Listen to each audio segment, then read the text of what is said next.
104.7 IFM.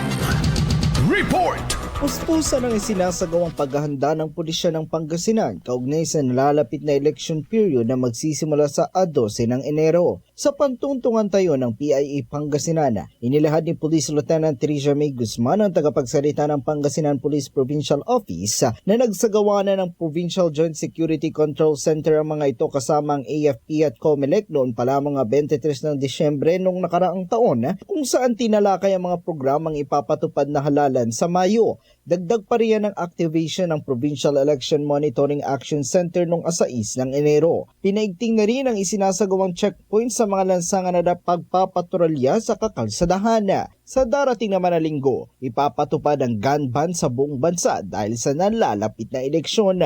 Paalala ng pambansang pulisya, ipagbigay alam sa pinakamalapit na police station ang anumang kahina-hinalang gawain sa kanilang komunidad. Kasama mo mula rito sa IFM Dagupan, ito si Idol Matthew Pacheco. Tatak IFM.